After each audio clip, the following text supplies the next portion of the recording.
What's good, y'all? The first round of the in-season tournament is complete, and wow, what a first round it was. Plenty of amazing games that go on, great matchups, and also it leads us to the second round, and there's some good matchups there too. And in this video, I want to talk a little bit about the first round matchups while also going on and predicting the second round matchups that we're going to be seeing.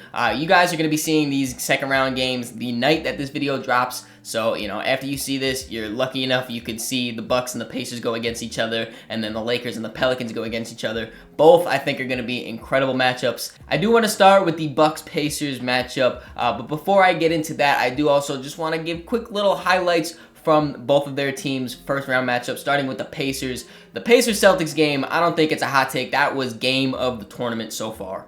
Tyrese Halliburton was just nuclear the entire second half. The first half of the game, he wasn't really doing too much. Just, a little assist here. I think he ended with like 7 points. He hit like a 3 at the end of the second quarter. But the third quarter, man, came out hitting. Oh my God, just going, running the entire offense. Throughout the second half, and more specifically in the fourth quarter, he was just hitting countless, like, super difficult three-point shots. Off the dribble, step back, off balance, a guy in his face, super deep as well. It did not matter. He was throwing it up, and it was cash every single time. Obviously, the biggest one that comes to mind is that 4-point play three, which I don't even know how it went in. He literally went like this and just chucked it up, and it went in. Jaylen Brown fouled him. He hit the free throw, and that sparked a 9-0 run to really close out the Celtics. It was just an incredible showing for the Pacers and for Tyrese Halliburton. And I didn't realize this until, they said it on the broadcast, but this was Tyrese's second time on national television.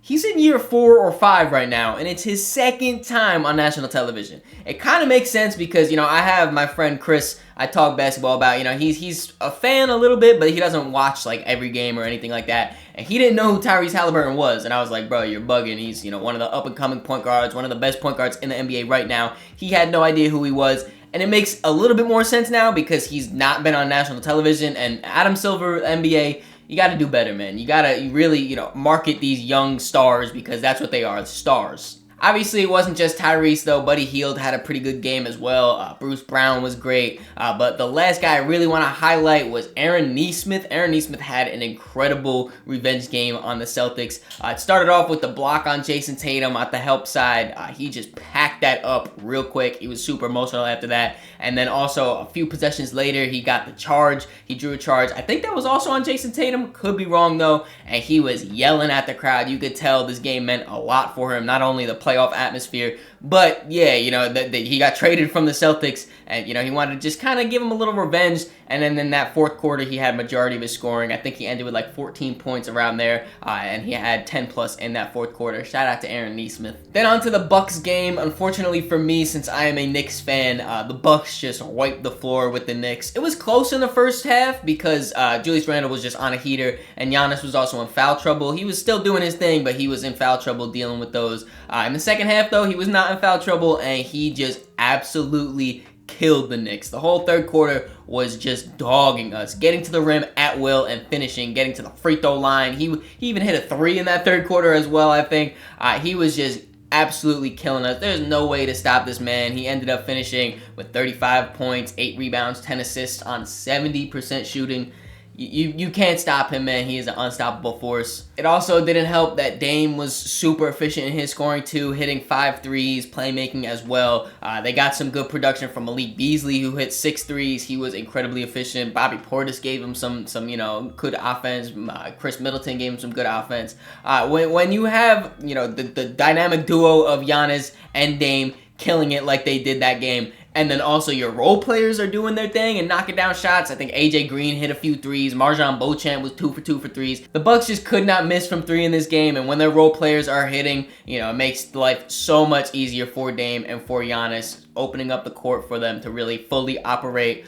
When they're firing on all cylinders, you're not going to stop this Bucks team. And with that being said, that leads us to my predictions and breakdowns for this Milwaukee versus Pacers game. I think it's going to be a really fun game. I think it's going to be super, super, super high scoring. I would not be surprised if both of these teams scored, 130, 140 points in this game because both teams, incredible offenses. Obviously, the Pacers have the number one offense. I think the Bucks are still top 5, and both of them have abysmal defenses. Obviously, the Pacers are still all the way down. I think they're like 28th, 29th, around there. The Bucks are a little bit better, but, they're not a defensive team whatsoever. And while I do think it's going to be a shootout, I also think it's going to be a battle of the stars.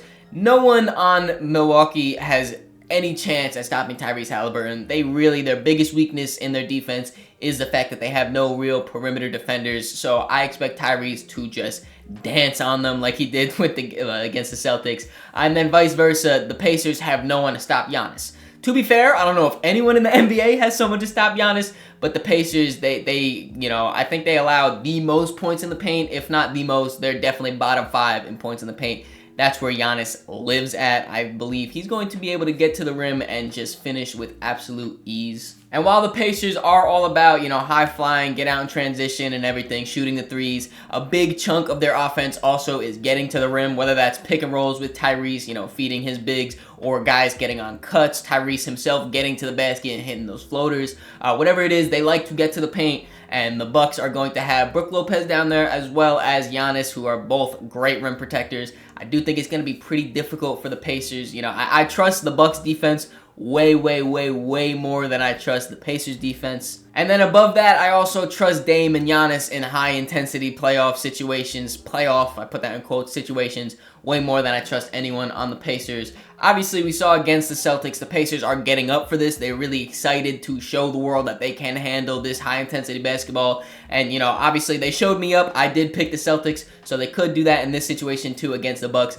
But I've seen Giannis drop 50 points in the NBA Finals to really close out a series and win his first championship. I've seen Dame hit game-winning, series-ending shots, waving people off the court. I've seen both of these players, really raise their play to the highest level in the highest moments. I can't say I've seen that with the Pacers, and for that reason, I believe the Bucks will beat the Pacers in this second round to make it to the first ever NBA Cup Finals. I think that's what they're going to call it. I don't really know. Now moving on to the West Coast matchup of the Los Angeles Lakers versus New Orleans Pelicans. But of course, before we get into that matchup, I do want to just do the quick highlights of, the games before that. Starting off with the Pelicans versus the Kings. This was the one first round matchup that I predicted correctly. I unfortunately went 1 for 4. So shout out to Pelicans for, pulling through and making sure I didn't go winless. In this game, Brandon Ingram was just straight hooping for the Pelicans, just getting buckets at will, operating in the mid-range at an elite level, creating his own shot, rising above the defense, cashing almost every single time. Every time he put up a shot, I felt like it was going to go in. That's how well he was on offense. Especially in that second half as well, he was just cooking. That third quarter specifically, I think he had like 12 of his 30 points. Just absolutely anyone that was in front of him, it was like he had blinders on. He was not seeing them at all. All he saw was the ball going to the rim. That was all he was focusing on. And then also, shout out to Herb Jones. In my preview, I did say that I expected him to have a big impact on this game with his defense specifically. I expected him to really cause De'Aaron Fox a lot of troubles, and he did do that. He was guarding De'Aaron Fox, and even though De'Aaron ended up with 30, it was a bad 30, if there's such thing as a bad 30. De'Aaron had a bad 30. He was super inefficient throughout, the whole first half. He was dealing with turnovers and stuff as well. A lot of that caused by Herb Jones's length, pause. But then, he got himself going a little bit in the third quarter, and then in the fourth quarter is where he really was going. But the game was pretty much decided by that. Not only was Herb super impactful on the defensive side, though, I did not expect him to go this crazy on offense as well.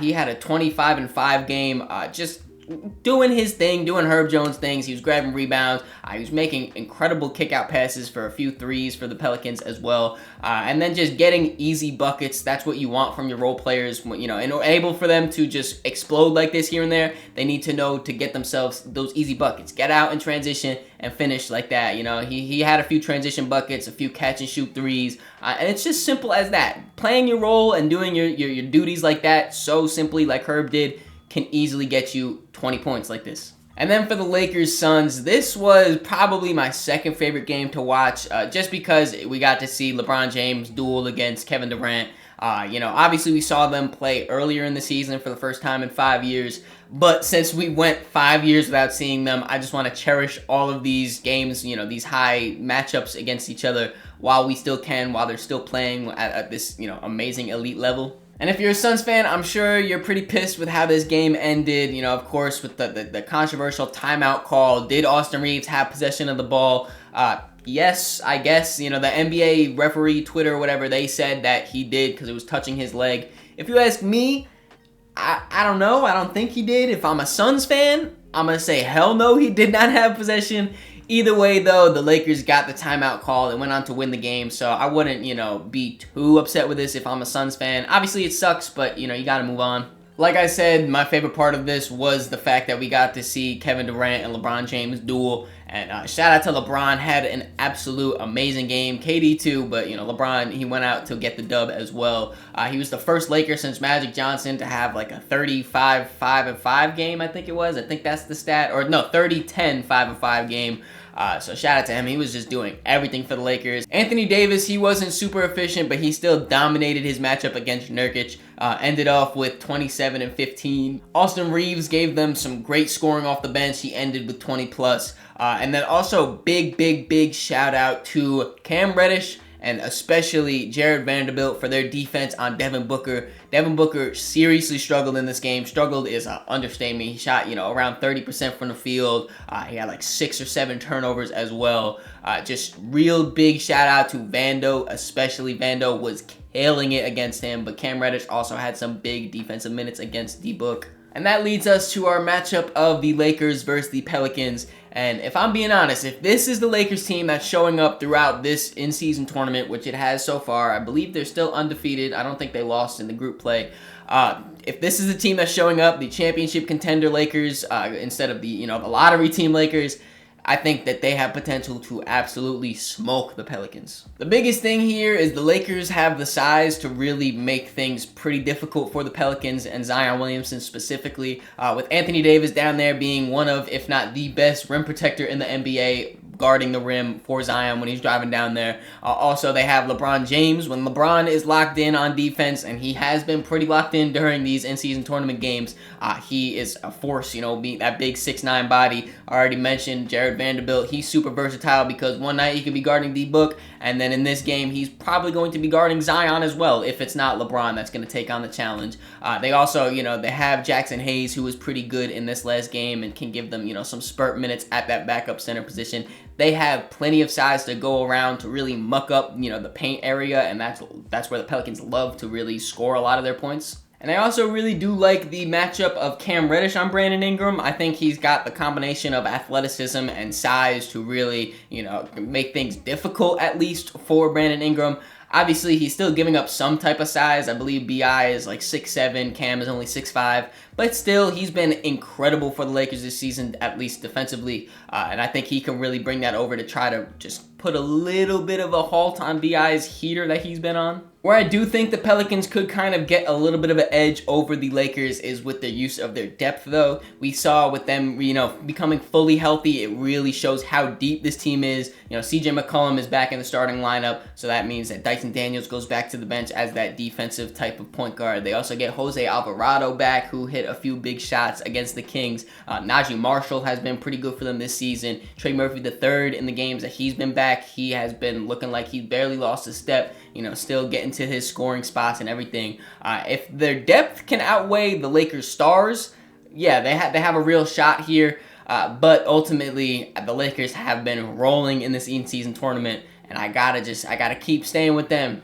Let me know what you guys think of my picks down below, and of course, let me know who you guys think are going to win each side. Also, let me know, again, we're going to continue this from the first round. Let me know which game you are most excited to see. Honestly, I'm pretty excited to see both of them. If I had to choose, though, I'm going to go with the Pacers and the Bucks just because it's going to be super high scoring, just offense, and that's pretty fun to watch sometimes, at least for me. If you like defense, I'm sure that's not going to be your pick. You'll probably go more towards the Lakers and the Pelicans, but let me know down below. Hope you guys enjoyed this video. If you did, make sure you leave it a like, subscribe so you don't miss the next one. In the description, there's links to all my social medias, so make sure you follow me on all those to keep up to date with me. Catch y'all.